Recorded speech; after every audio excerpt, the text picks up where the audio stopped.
Being recorded.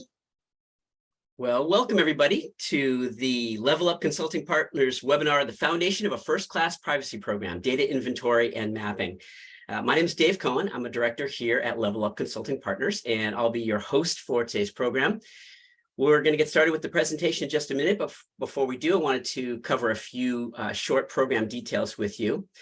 For those of you wondering about getting a copy of the slide presentation you're about to see, we'll be sending out a follow-up email soon after the program airs with a copy of the slides and also a link to view a recording of this program.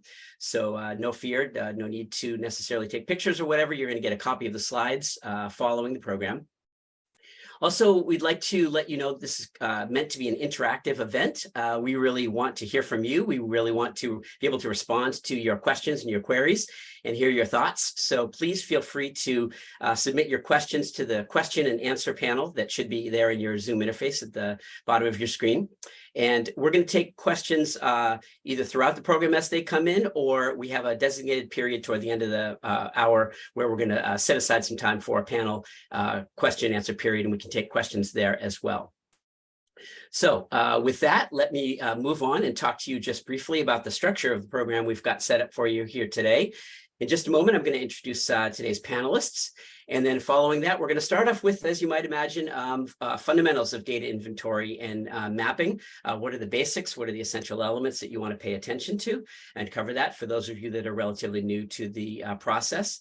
Then we're going to get into understanding data flows and the importance of understanding that there's a data flow or a personal information life cycle in your organization, and the importance of the data mapping exercise itself. We're then going to move on to data mapping essential practices, which are basically a list of some very tried and true practical things we think that you should keep in mind as you engage in this exercise to stay on track and how to overcome some obstacles and hurdles. And then we're going to talk to you about the very important element of being able to communicate your work in the data mapping and inventory exercise to both the functional teams that are involved and also to upper management about the importance of the work that you're doing. We're going to, as I mentioned a moment ago, finish up the program with an opportunity for you to ask questions and engage the panel. So with that, let's move on, and I'd like to introduce today's panelists. Alessio DePaula is the Vice President of Data Protection over at KnowBe4. Alessio, thanks so much for making some time out of your busy day for us here today. And can you tell us a little bit about your professional background, how you got into the field of privacy and data protection? Yep. Thank you, Dave, as always. And as Dave mentioned, my name is Alessio DePaula. I'm the Vice President of Data Protection here at KnowBe4. I've been here for about 5 years now, and I'm in charge of leading up our privacy program, vendor risk, as well as data loss protection. I have pretty much spent my whole career in data privacy. As many of you or many of us, I kind of got into it on accident, and it's just stuck with me ever since. And I really love it now. There's so much that's always going on. I've got to work with many healthcare organizations previously to comply with the HIPAA privacy and security rule. And now working here at KnowBe4, really working at a multinational company to comply with GDPR, LGPD, PDPA. There's just so much coming up and here in the US too. So I'm happy to be here to share some of the things I've learned along my journey and hopefully to help everyone here with their privacy efforts. Excellent. Thanks so much, Alessio. And joining Alessio on the panel today, Wills Catling is a director with me here at Level Up Consulting Partners. Also happens to be a former IAPP colleague and local resident. So it's great to have him on the panel with us here today. Wills, can you tell the folks a little bit about your journey in the data protection field? Yeah, sure. Thanks, Dave, and nice to speak to everybody.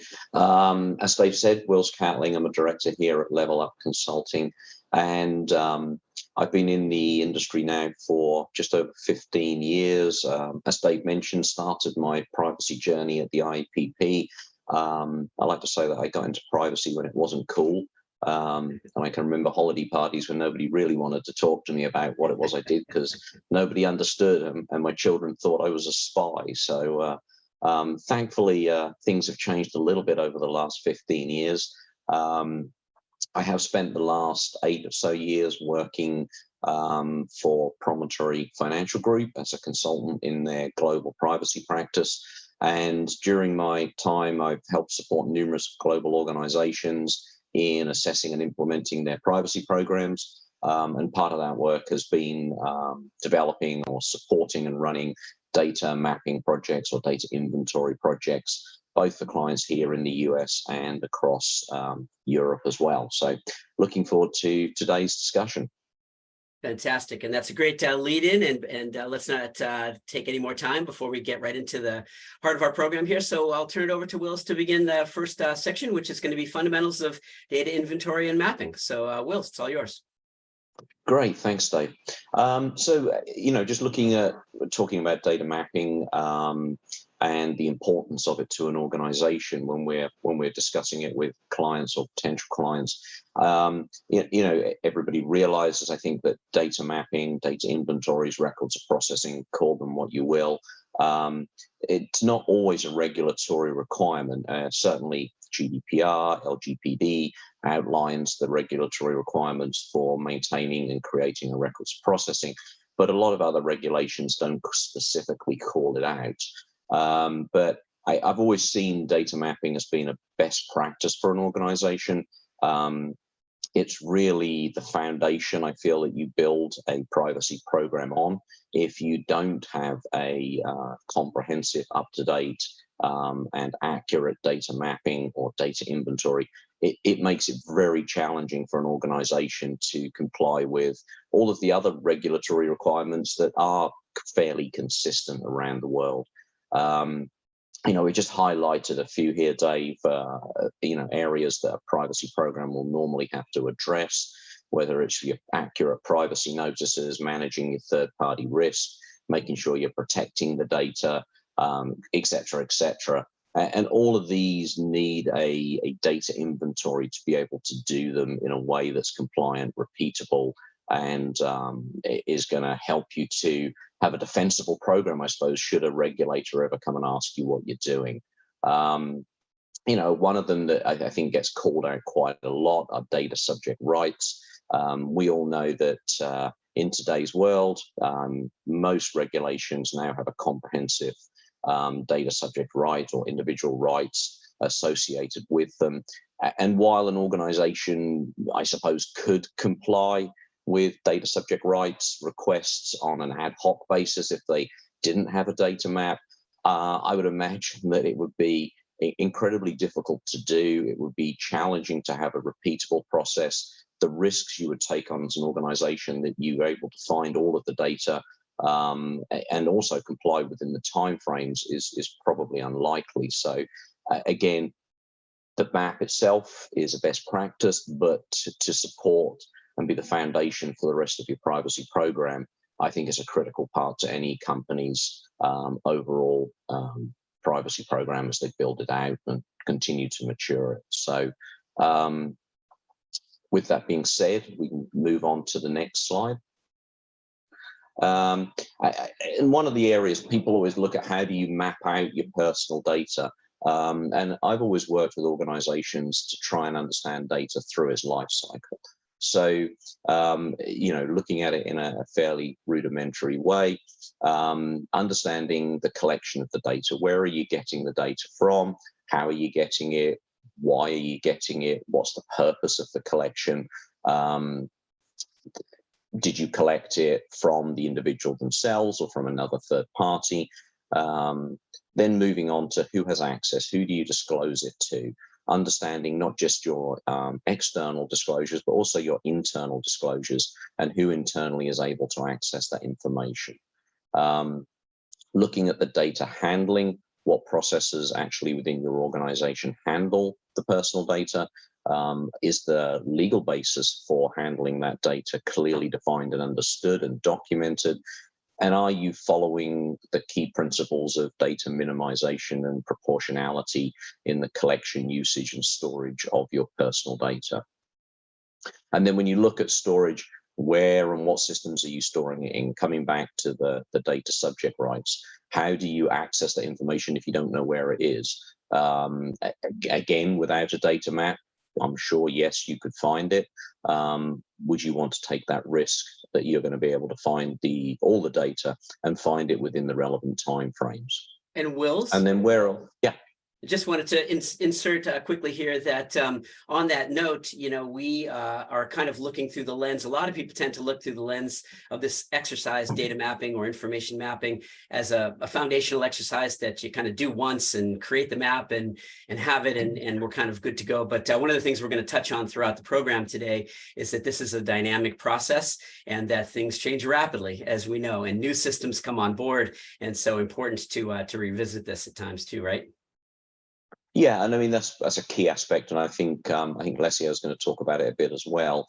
This isn't a one and done. I mean, we certainly have seen organizations that they'll spend months mapping out all of their data processes and then put it either in a, before technology was available to support, would stick it in a filing cabinet and never look at it again and say, well, we've checkboxed the requirement.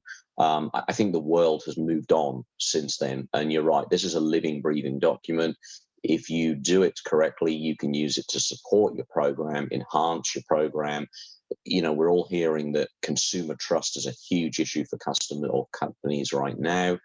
And this is one way to help support that consumer trust. So I think we talk a little bit in the further slides, Dave, as you're saying about some of the other benefits of having a comprehensive personal data mapping project and program.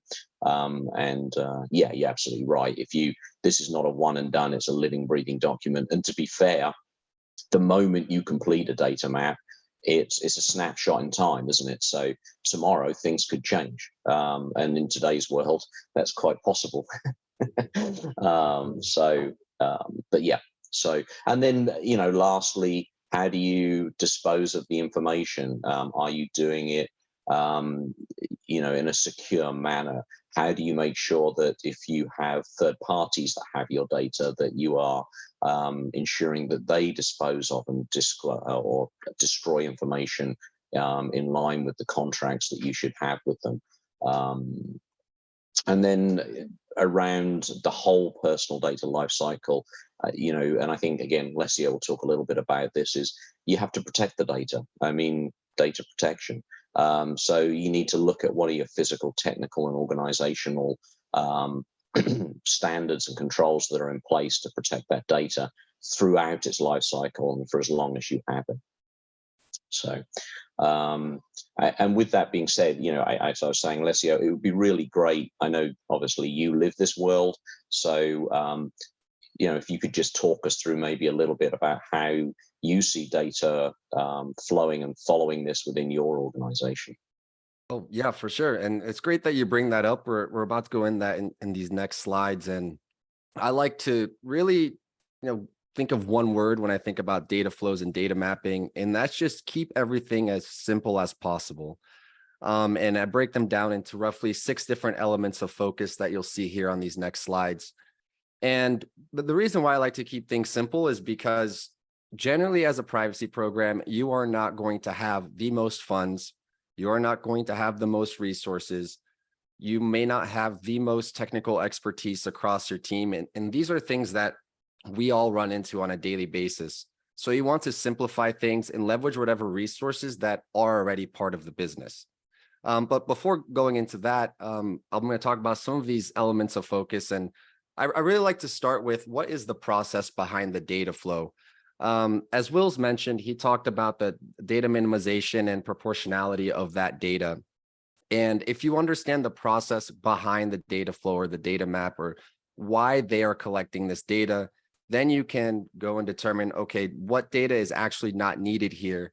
Or is this data collection proportional to what we're going to use it for, such as lead scoring, a data lake, financial planning?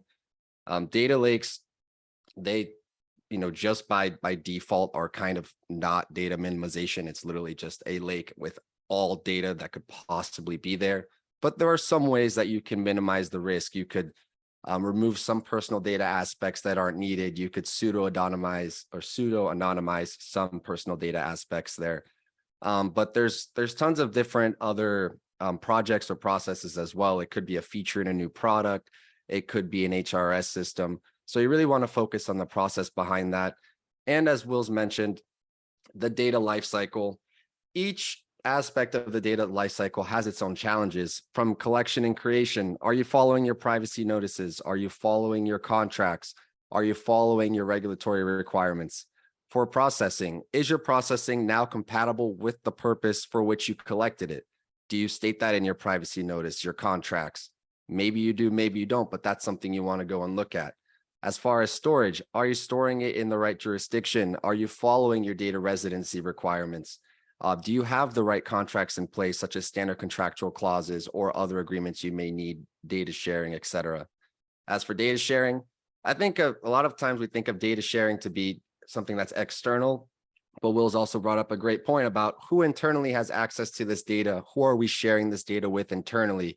Because most likely more people have access to that data than really need access to that data, or they only need access to a subset of that data. And moving forward, there's my favorite part is data deletion. That's so tough. It's something that every organization is running into now. It's very tough to set a good precedence for data deletion because all of our policies are really around what is the minimum time period required to store that data. If you look at your retention policy, 7 years, 10 years, but none of us really have a maximum unless it's specified in a contract or something like that. So that's something I'm going to dive into a little bit later on. You also want to focus on high risk areas of the business because those are the ones that are most important. You determine that either via where your customer data is, where your regulatory requirements are, and what data is the most sensitive.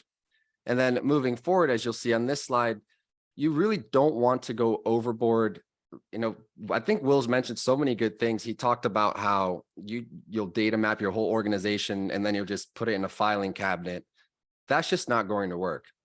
Many times it won't make sense to go and map every single thing. You really want to focus on what is important to your organization from a regulatory and compliance perspective, also a customer trust perspective, and make it manageable and scalable because that is going to change very quickly, especially with how organizations are running now. For example, I did a data mapping exercise with my team. In Q1 of this year, we went through roughly 20 of our processes, and literally within maybe 1 month, 10 of them changed immediately. They just added new systems, added new components, added new data, started using data in different ways.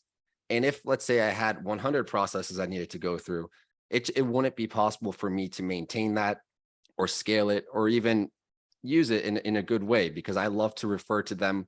Let's say somebody says, I'm going to modify this and integrate this new system with our Zendesk. Well, I go and check the previous data map and say, well, is this what you're still doing? And they say, yes, that's what I'm doing. I'm only going to change this.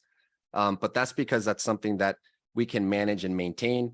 If we had too much, it would not be possible for us to do that. And Alessio?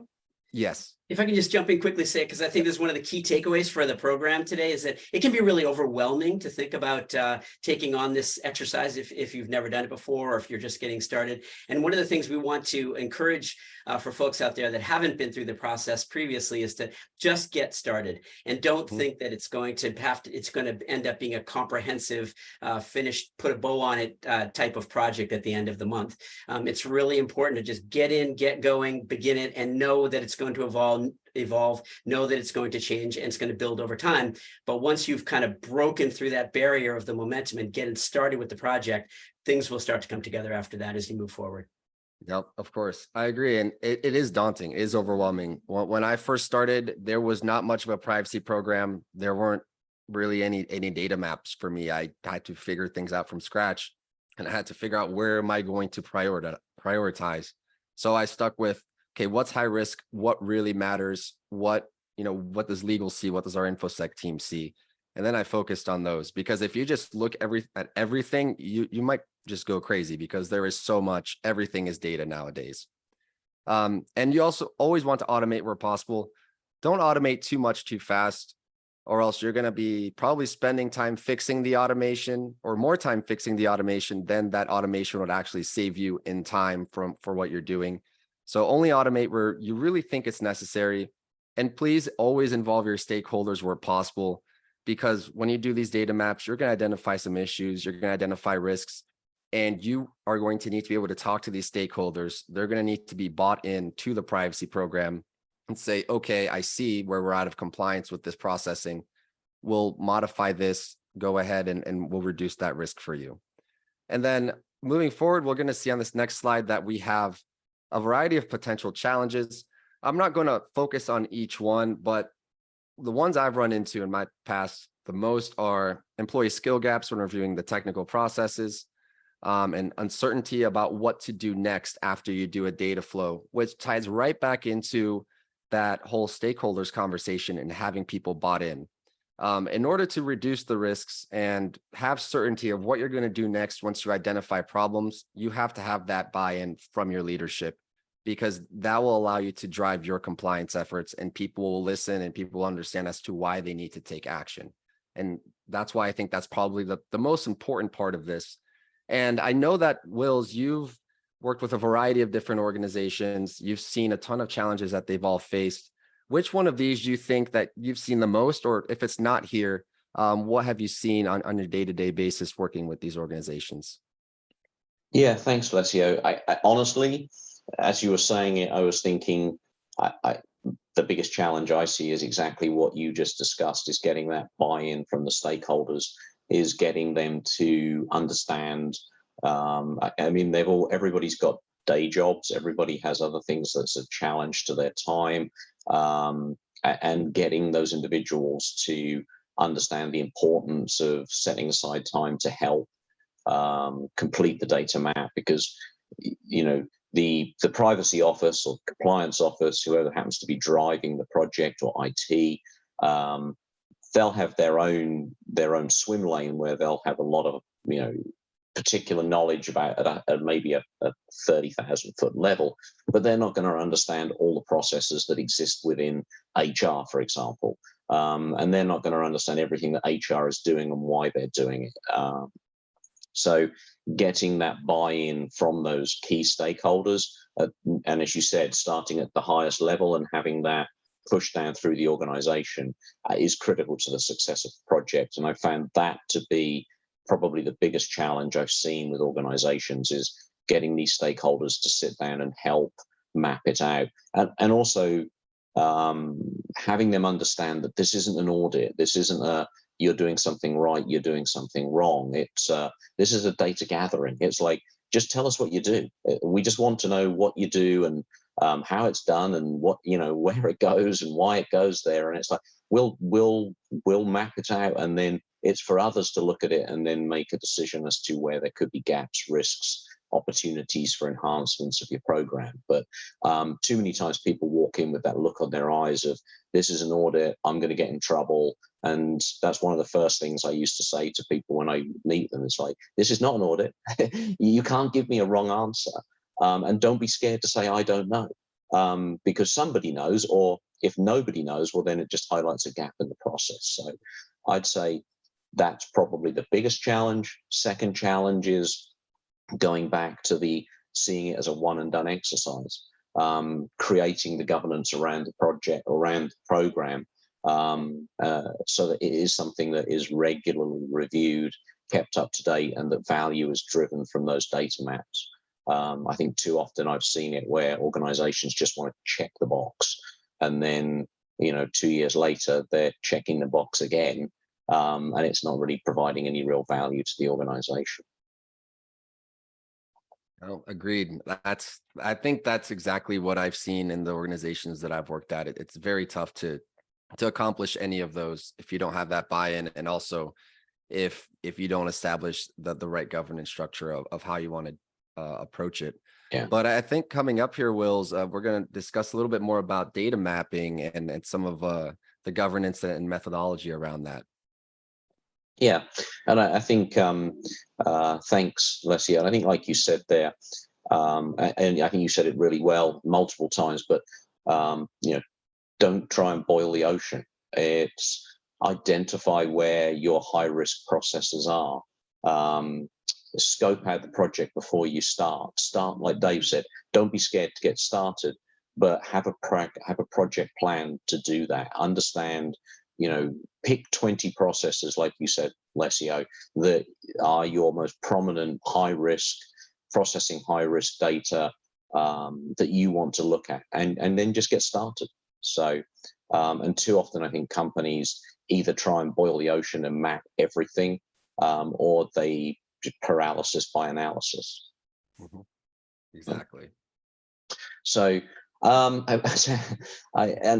will be honest, the kitchen junk drawer, I saw this in an article and I thought it made complete sense to me. So if it doesn't to you, I apologize. But it's, most of us, I think, have a kitchen junk drawer or maybe more than one.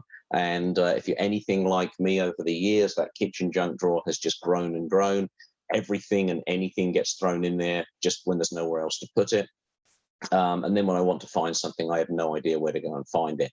And I read this article where they said, wouldn't it be so much easier if your kitchen junk drawer had an inventory list that went with it, which, again, I'm living in a world where no one's going to do this, I'm quite sure. But if you had that list that documented, who's responsible for the ownership of that drawer and managing the drawer, documenting what's in there, when it went in there, why it went in there, who is allowed to have access to the elastic bands that you've thrown in there, or the paper clips that are stuck at the back of the drawer, and then also ultimately at what point, if it hasn't been used, should you throw it away? And I know this is all a bit out of context, but as a simile, I can see how it fits to a data map, in that if you don't have that inventory, how do you know what's in there and how do you actually deal with it? So again, looking at that example, governance, who's responsible for creating, upkeeping, and completing those your data maps, making sure that you. Sorry, just to jump in on that, because it's another thing that we've been talking about that's such a critical thing that we see all the time with our clients, is assigning a system owner. Perhaps there's one that exists, but even in going through the exercise of figuring out who the systems owners are, we've seen time and again with our clients that maybe there isn't anybody that owns that system per se, and this is a great opportunity to get somebody assigned to that. And while it can be a tricky situation and nobody wants to necessarily take on more responsibilities and more work, once you have that clearly defined, we find companies again and again come away with just a much clearer understanding of who to go to when something needs to be updated or changed in that system. And ultimately, it's a really positive change for the company when those issues get worked out in terms of assigning system owners and who actually has the ultimate responsibility. Yeah, totally agree. And as you say, beyond just the governance and the RACI, is making sure that it's documented, create documented procedures, insert it into your privacy policy that there is a requirement to undertake data mapping, data inventories, whatever naming convention you use, create a processing procedure so that it defines who does it, when do they do it, how often do you have to update them, and then follow that documentation, because too many companies, again, in the past, I've seen amazing documents created, not by just people I've worked with, but just when you go into organizations, you get to see the body of documentation they have. And too often they just sit either in an electronic filing cabinet or an actual filing cabinet. And I've always said you can have the best drafted policies and procedures in the world, but if you file them away, they're completely useless. It's how do you actually implement them that matters. And I know Lesio talked about, methodology for doing it. Do you use an automated system? Do you use a manual system? And as he said, there are tremendous advantages to automation. It is a force multiplier. It does help your resources, but you have to do it in the right way. You can't just take an automated system, bolt it on, and expect it to run, and everything's going to be hunky-dory. It's one of those things where you need, again, to have a process around how you're going to implement it. You need to have people helping you on the back end in actually making sure it links into your other systems and it works the way you as an organization want it. Right size it for you as an organization. Often we've encouraged clients to do, privacy enhancing technology assessment before they actually pick a solution. Make sure that do things like build out a business requirements document so that when you're actually having these meetings with these technology providers, you can lay out what it is you as an organization need this technology to do for you. And again, there are a lot of choices out there. One size doesn't fit all. And there's still the good old manual way of doing things. There are companies out there that just don't have either a large enough budget, or they just don't need an automated system. They don't have hundreds and hundreds of processing activities that need to be mapped on a regular basis. And it's cost effective to do a manual-based data mapping exercise. And that might be something that they do externally using a consultant or a law firm, or it might be something they do internally using the resources that they have available to them. So again, I think it's just look at what methodology works for you as an organization, and come to a decision and move forward with it, as you said, Dave. And again, some companies we've seen data mapping where they've mapped by system, and we've also seen it where they map by process. I will be honest, 98% of the data mapping exercises I've done have been by process, and then link the systems back into the process. But again, it should be a discussion with your organization, between your privacy team, your compliance team, your IT team, and other key stakeholders, and decide what works best for you based upon how you use the data and how your organization is structured. I don't know, Dave, Alessio, if you want to add anything to any of those. Yeah, I'll actually add to the processing by process or system. And, we do it here by process. And for myself, I think it makes it easier for me to identify the legal basis for processing data in certain ways and identifying the proportionality of that processing. Personally, it makes it a little bit easier to actually know exactly why that data is being used. When you do it just by system, you can say, we have this key system, it talks to all these other ones and it's processing all of this data. But then you might ask yourself, well, why is it doing all of this or all of these? And then you won't have it organized as well. So much better to do it by process, which is why we see most organizations doing it that way.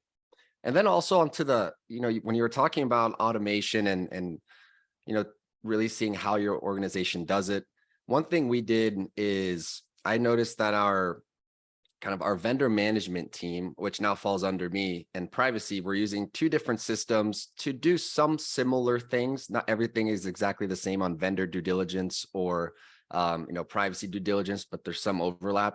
So I figured, okay, we could probably save money and time if we found a system that can do both. And so we went ahead, we found a system that does both, and that's helped us tremendously, because when we're already doing our data maps, some of the systems or vendors will already be in there with all of its due diligence information, all of the data types it collects. So instead of me having to go and create a whole new system or vendor, I can just go ahead and drag and drop and select it from whatever menu it is and do the data map that I need to do. And it already has those data types. So let's say if I'm in an interview or a discussion with one of the system owners or process owners, I just ask, hey, are these data types correct? Does this make sense to you? Does it look accurate? And they could say yes or no, or they could say, oh, well, now we're doing this and we're going to be collecting other data. So the key takeaway there is try to kind of combine things where you can and just really integrate to how your business does things, or see what efficiencies can be had. It may not always work, especially if it's, I don't know, if it's 100,000 person organization that people are extremely siloed, that might be very difficult. But if you're a little bit smaller and you can really communicate well, you could usually find ways to work together that satisfies everybody and saves money. And usually when you say save money, everybody's ears perk up and you're like, oh, okay, yeah, save money, done, So I think that's super important. Yeah, and on that, just kind of building on that, Alessio, in terms of the manual versus automated, I was just thinking as you were talking that, we get asked this question a lot by our clients, right? If they're at that threshold where things have been done mostly manual in-house, and it feels like we're bumping up to the ceiling of that being efficient processes, and is it time to pull the trigger and invest in automation? The data mapping exercise itself can sometimes provide the answer to that, because if you go about it and you're analyzing all of these business processes, and then you're getting these lists of IT assets out of that, and it really starting to get a real clear vision into the structure of the organization and how the data flows are occurring within the organization. And it's just, sometimes it just becomes apparent that these manual processes are inefficient and we're ready to outgrow them. And then that can help make that argument to upper management that it's time to invest that initial capital in automation. Becomes apparent from doing the exercise that this is just too unwieldy, and that, there's the answer. And that sometimes is what you need to make that argument to upper management to be able to take the next step and to automate. So back to the cost. If you're going to save a bunch of labor by automating, ultimately, that's how you make that argument that it's going to have good ROI there. Yeah, exactly. Yeah, thanks, guys. And Leslie, one of the things I've seen and this is kind of a hit and miss with clients, and I think it maybe depends on the maturity of their programs, but is the request to not only create the spreadsheet version of the data map, but also the visual data map. So kind of mapping out like a process so that you can visually look at each step of the process. And I don't know, do you go to those extremes? And if so, do you see value in those?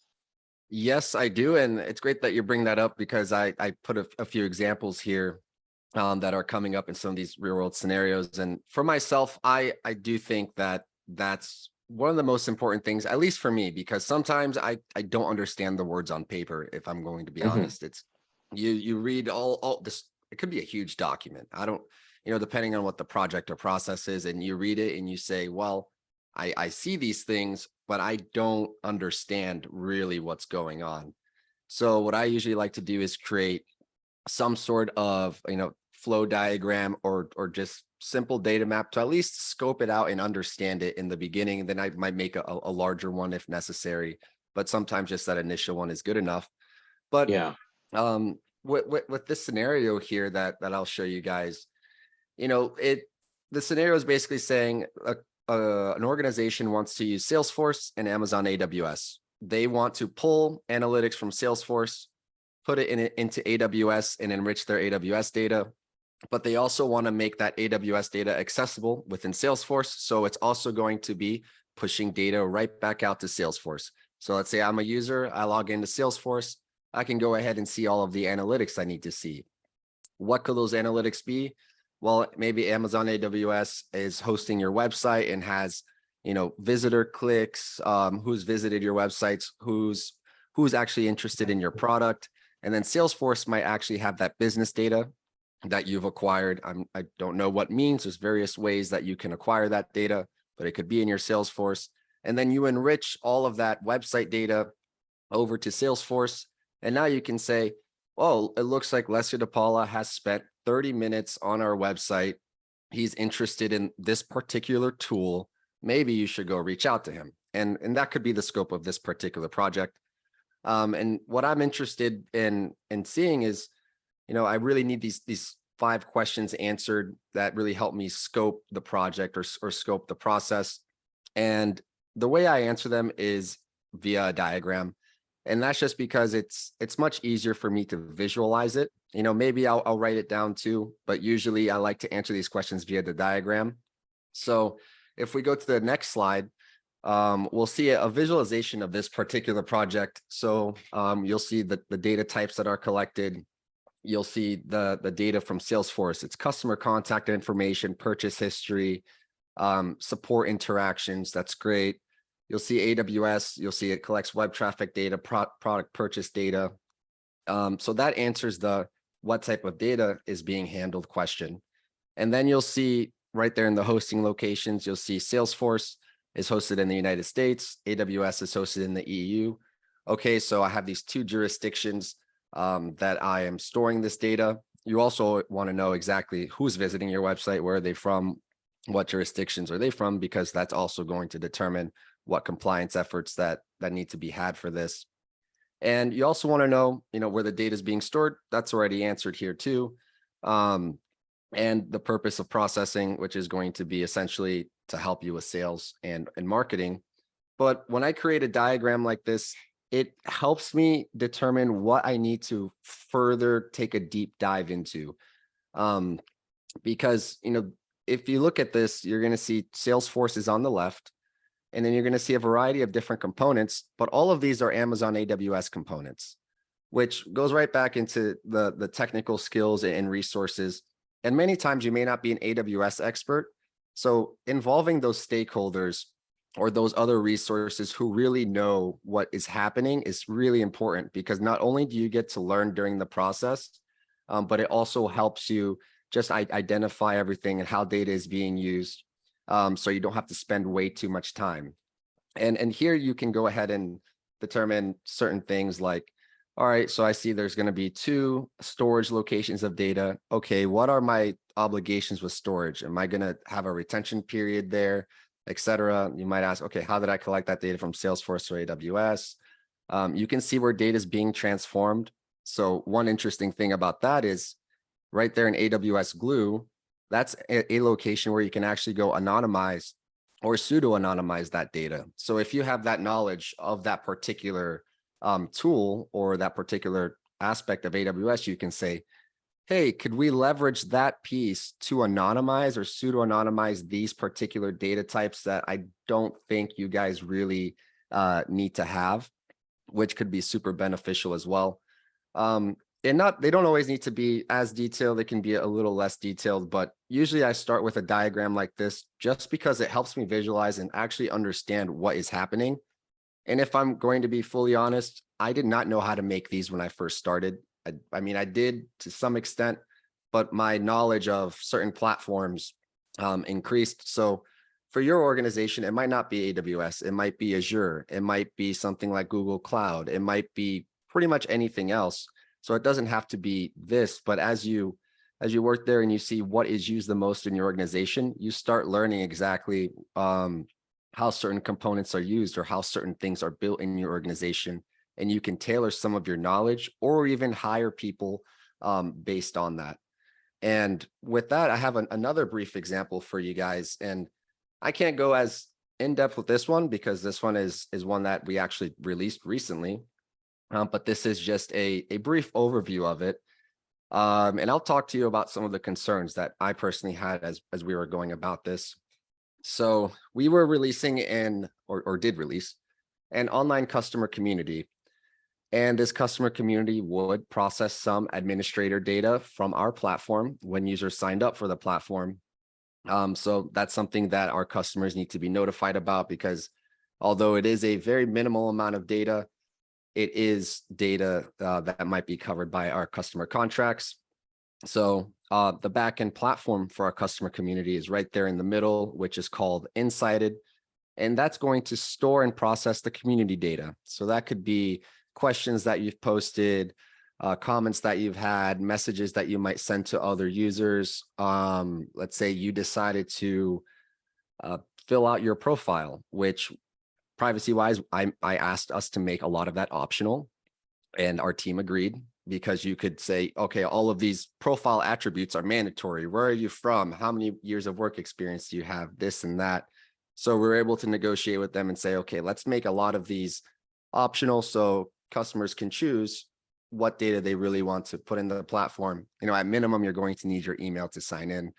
But those are other questions that you might have, especially data minimization wise. And then there's other integrations with that platform. You could create a support ticket via Insighted that goes right over to Zendesk, which means that you can go and let's say you have an issue with your platform and you need to export some data for your platform and send it to us. Well, you're going to take that customer data from our platform, upload it to this Insighted platform, which will then go and create a ticket in Zendesk, which means there's going to be another potential data storage location that has your information. So those are things that you want to work through. And then, of course, analytics data might go to Salesforce to say, okay, that user Lester DePaula has logged in a few times every week. He might look at a few things, but it doesn't seem like he's that interested. Or it could be user Lester DePaula logged in and he's really interested. He's really engaged. Let's ask him if he has any thoughts on how we can improve the platform or make it better. And as you look at all of these things, and you see different projects or processes, you can see, okay, what are my obligations here? Do I have to make sure that we're complying with these contracts? What are my obligations from a contract perspective? If it's a new system, do I have to send out a sub-processor notice to these customers to make sure that they're aware that their data might be processed here? What sort of documentation do I want to put up online to make sure that customers feel comfortable that their data is being protected adequately? Are we just going to pass data over to this platform so everybody has an account, or are we going to give them the choice to go and create an account themselves, which we chose to say, we're not ever going to pass data there automatically. If you choose to make an account, this is how it's going to work, but it's your choice completely. You don't have to do that. So these are things that you will negotiate with your product teams or other teams as you're creating new products or services. And, it doesn't always go well. Sometimes it does go very well where they agree to their privacy requirements that you're setting. But, there are other times where you kind of have to meet in the middle as well. Luckily, we established a really good culture here, which makes it super easy for me. But I know other organizations, it's more difficult. And lastly, I don't want to spend too much time here, Dave, so I apologize. No but worries. there's always going to be more systems. So this is where I like to scope things, because if let's say Salesforce is a system and Salesforce has tons of integrations where data goes. I know where all that data goes because I've already mapped Salesforce. Do I need to add all of those other systems that Salesforce is integrated with into this data map? Or do I just know that, okay, if this ends with Salesforce, Salesforce is already mapped and it has all of these other components? So what I like to do is I like to scope it down to really just this project and make sure that if there's any systems at the end, if they do have other components, let's say Salesforce is tied into Snowflake, that I already have that mapped elsewhere. Because sometimes you can really go down a path where you just keep mapping and mapping and mapping, and it becomes this giant thing, and it's just a lot of work, a lot of effort, and it's duplicative because you've already done it, but for a different system or a different process. So really making sure that you scope everything appropriately. And with that, I think we can go over to maintaining your efforts, which I think we've spoken about quite a bit, Dave. Yeah, actually, that's a good lead into this next slide and what we all wanted to talk about. And I'm going to take the first stab at this. But in preparing for this program for you all, we came up with a list of what we think are some real world keys to maintaining the efforts. And as we spoke about earlier in the program, a data mapping exercise or project, which is going to take months, weeks or months, is not a one-time effort. It's not a one and done, as Will's mentioned earlier. It's something that you want to put on the calendar as some kind of a cadence for a regular occurrence. Maybe you visit it twice a year, maybe even just once a year. But it is something that needs to be revisited and updated. Why? We've listed a bunch of things here. I'd like to focus on a couple. A lot of times the drivers are the very first one, updating to meet regulatory requirements. Those of you in the privacy space know that United States state privacy laws are proliferating like rabbits. I think what's the current count? We're 9 or 10, I think. And I know that there are several more that are still in discussion and very well might likely pass. So the good news is there's some similarities there, but the challenge is that there are some subtle differences and unique requirements in each of those laws. A lot of times, compliance drives the effort.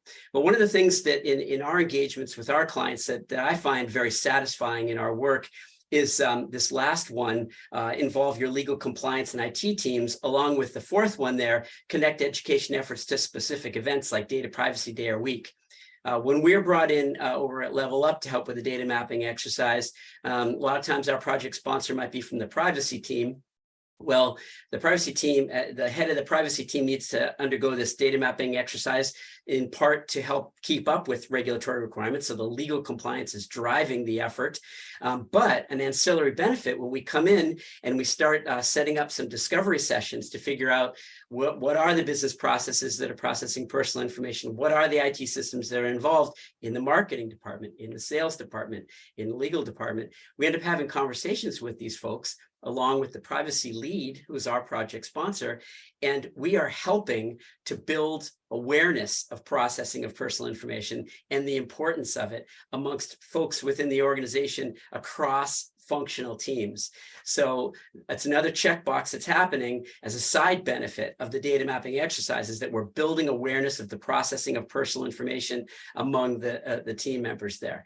So that's just a way to kind of, and then hopefully once folks have are bought in and they understand the importance of the project, that's a way that when you revisit next year in terms of maintaining your efforts, you can get people to understand, okay, now we know what you're doing. We understand you're going to be efficient with our time and why it's important. And they understand why they're going to be there, and they'll show up and they'll be able to help, and everybody will get a chance to update and refresh and keep current the standard efforts. So Wills, did you have anything on this list that particularly jumps out at you as a really key way to helping to not make this a static process, but to keep the info mapping exercise alive throughout the year?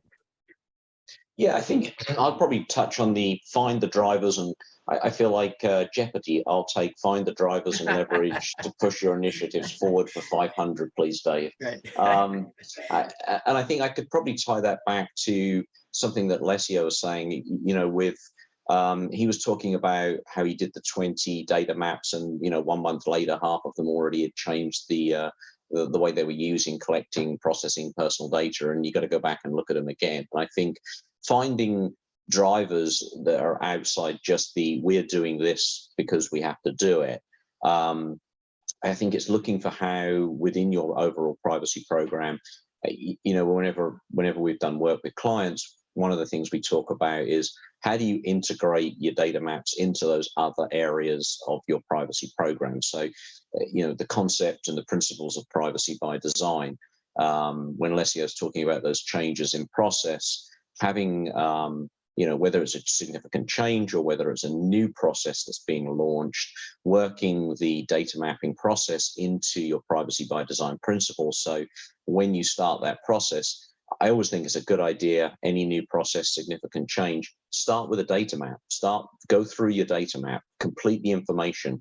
It will help you as an organization to identify where there could be risks in that process that need to be mitigated.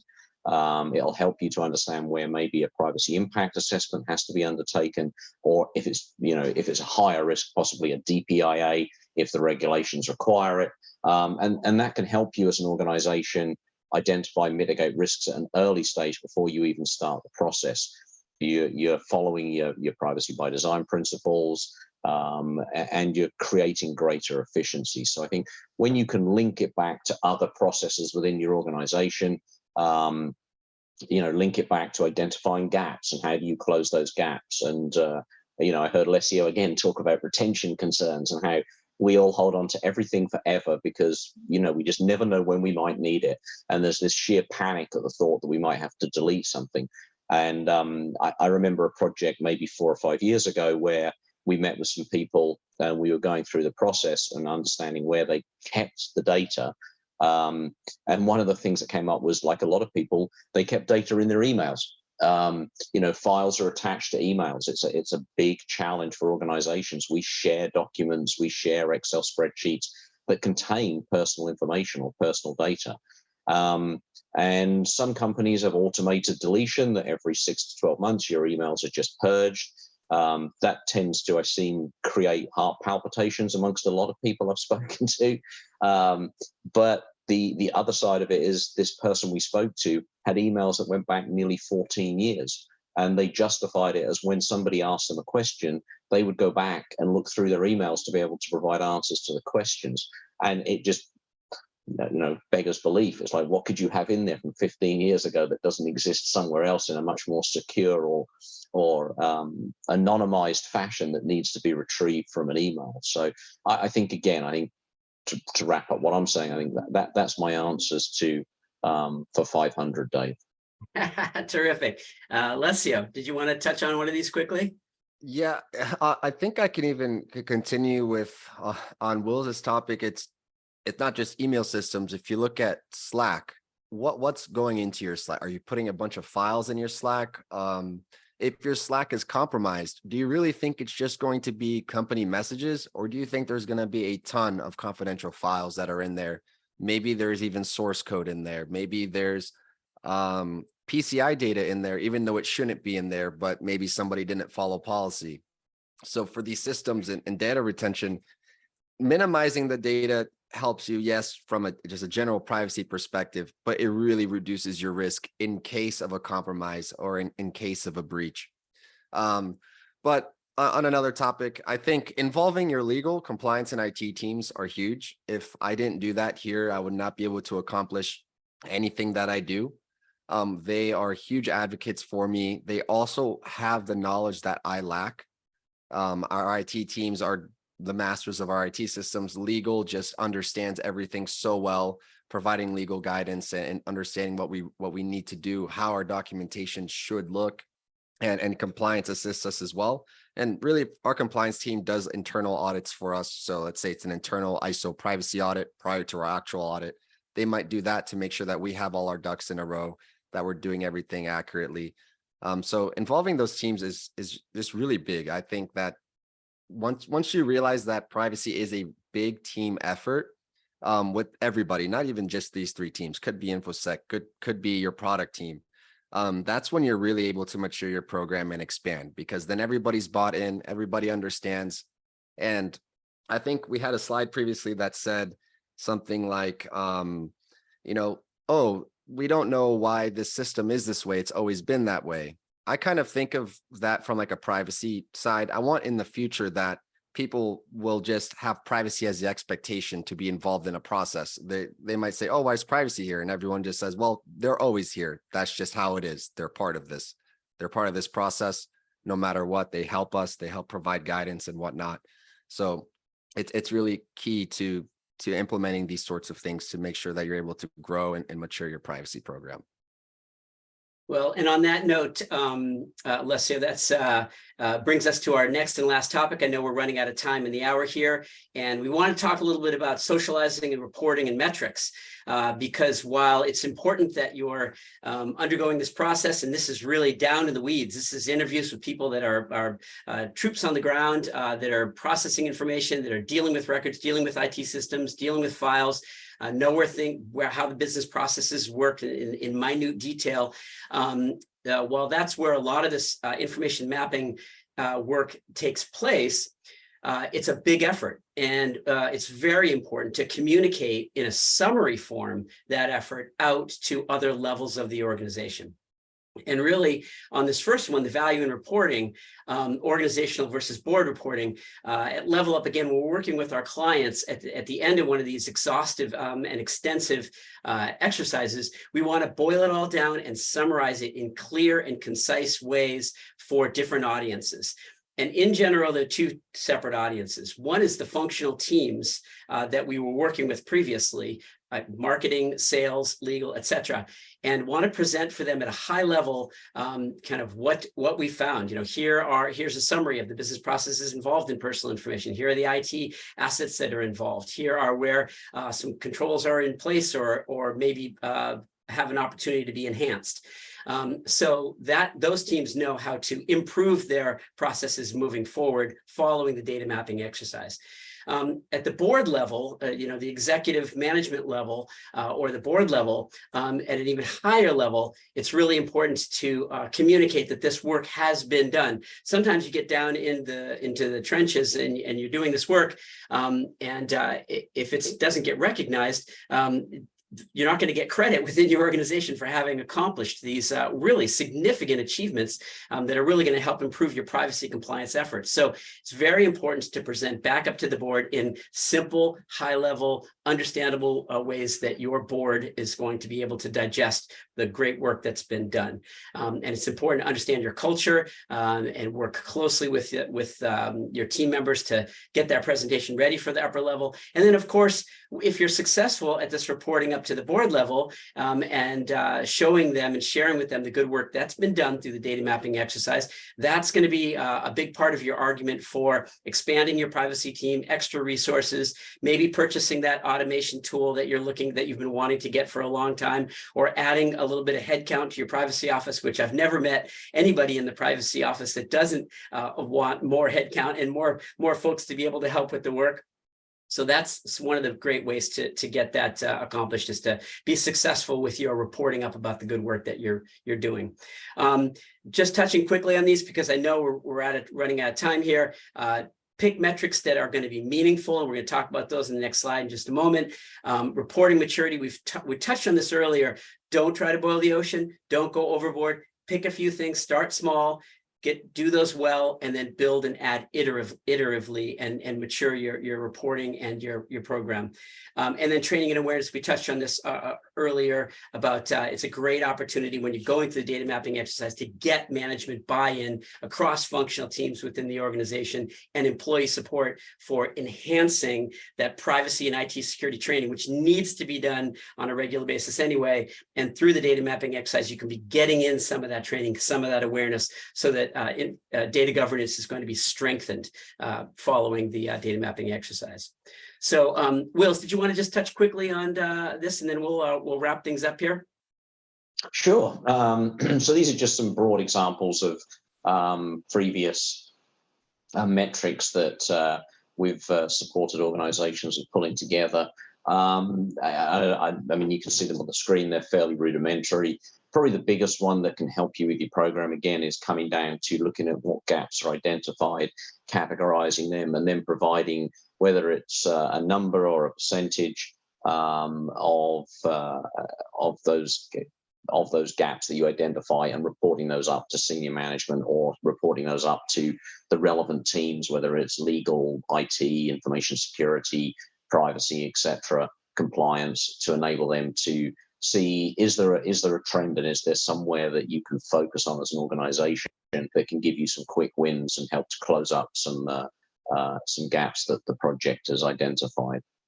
Yeah, terrific. Well, I want to be respectful of everybody's time. We're just a minute over the hour here, so if you need to drop, we totally understand. If you're running off to another appointment, please, as a reminder, you're going to be receiving a copy of these slides and a link to view the recording if you registered for this webinar online. So we're happy that you're going to be able to have those resources following this. But if you do have a minute to stay on the line, we're just going to take one quick great question that we have, and maybe I'll send this over to you, Lesio, and that is, if I'm undergoing these exercises for the very first time, what are some of the key processes I might start with when performing a data mapping exercise in my organization? This is for someone who hasn't been through the exercise before, but really wants to get going. What are just a couple of the key processes to maybe focus on and prioritize? Yeah, and I think when you're starting, there's a few questions you can ask yourself. One that I think is interesting is asking yourself, which of these processes, or where in my organization would I have to fulfill a DSAR request? It could be in a customer system. It could be a marketing system. It could also be an employee or HRS system. And this falls into looking at, what's high risk and what you have to do from a compliance perspective, and fulfilling those DSARs are one of them. But when you ask yourself that question, it kind of leads you to the systems where you are storing data that falls under those regulations or those various laws. So generally, you could start with maybe your employment process, your recruitment process, marketing process, first-party marketing, and third-party marketing as well, because you're most likely going to have some partners that are also storing data.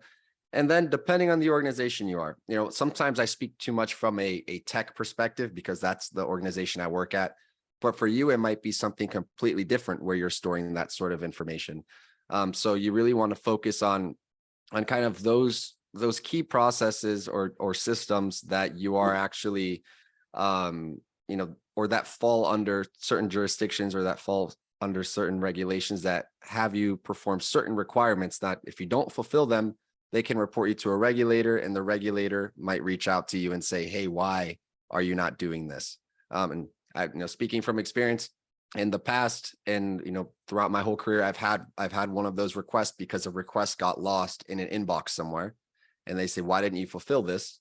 And I'm just saying that so you guys know it's real. It's not like, oh, I'm just not going to fulfill this and nothing is going to happen. There's going to be a time where somebody reports it and you're going to get a message on a letterhead from the Information Commissioner's office that says, hey, you were asked to do this 3 months ago. Why haven't you done it? You have 30 days to do it, or something along those lines. So it's extremely important that you actually do these and perform those exercises. Terrific. Thanks.